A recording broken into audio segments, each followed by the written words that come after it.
Teaching teenagers to manage their money. The sooner you start, the more a financially sound future you are likely to have. And I'm joined this morning by financial expert Roy Paul, Executive Director of the nonprofit Sensibility, to talk about helping high school students reach their financial goals. Good morning to you. Thanks so much for being here. My pleasure to be here. Thank you for having me. So let's talk about this nonprofit. Sure. First, I know that you're in New York City, but looking to expand into Connecticut. Tell us about it.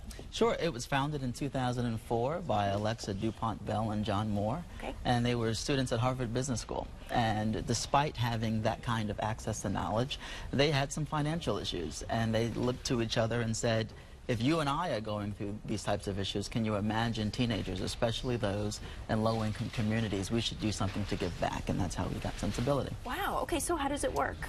So we connect with providers, so nonprofit organizations, schools, high schools, middle schools, and they bring our volunteers in, by and large, and many of them from the financial services industry. And we have 8 modules from intro, goal setting, budgeting, savings, all the way to college savings and 401k planning. Wow. And it can either be 1 week or over the course of 8 weeks, and our volunteers go in and give them the knowledge they need to be financially literate. Wow, so school districts can contact you and say, hey, we're interested, and look for a program that works for their students? Oh, we would love that, especially in the state of Connecticut. If you're listening, please contact us. And you don't have to be in the same state as our office. Yeah. So this is something that's mobile. We have PowerPoint presentations that we can send to you, and you can then teach it to your students. And this is real life information that people need. I mean, just getting into college, you really start to realize how expensive life is and what you need to do. But really, that money knowledge should have started much earlier than that. Absolutely. And, you know, teenagers are a very vulnerable population because they're right at the age where they're going to start to get credit card solicitations in the mail. Sure. They're going to start signing off those student loans for college. And many people do not understand the terms that they're signing off on.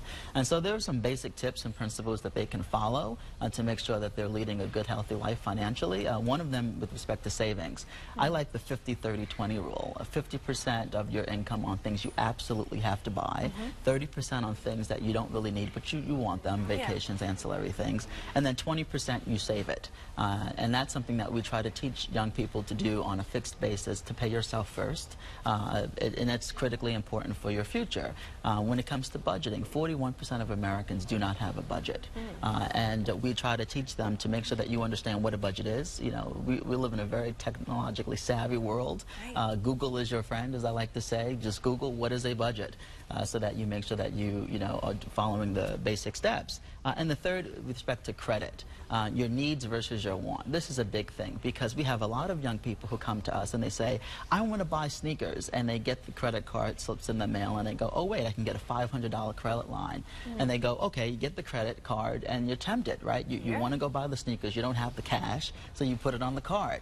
And so we try to challenge them. Did you really have to put that on the card? Do you really need to do that? Or can you just wait until you get the money before putting it on the card? So very basic things that a lot of young people are not taught because the conversations aren't happening at home. So we give them a reality check. And also, when you reach the register sometimes, they'll dangle a very tempting offer. You know, you can get 20% off on this if you open a credit card, but many people don't realize the interest rates on those cards are just going to keep you in the loop of debt. Right. And credit is good. You know, you need to establish credit if you want to buy a home, if you want to get a car loan. But there are good forms of credit and there are bad forms of credit. You don't want to put jewelry on a credit card, for example. That's not the smartest idea. If you don't have the money, just don't buy it. And what other mistakes do you see people making later in life that could have easily been stopped had they known this early on? The biggest thing is retirement. 1 out of 3 Americans do not have retirement savings at all. Wow. And you know, for those 34 and under, 42% of them do not save. They don't start saving for retirement. And so when they get to a point when it's too late, when you realize you want to retire and you want to take those vacations and spend time with your grandkids, you can't do it. And so we teach them, start early. A lot of young people are working summer youth employment jobs, minimum wage jobs, $15 an hour, and many of those companies are offering 401k plans. A lot of young people don't even know that. And so we tell them, first research, you probably work at a place that has a 401k plan, opt into it.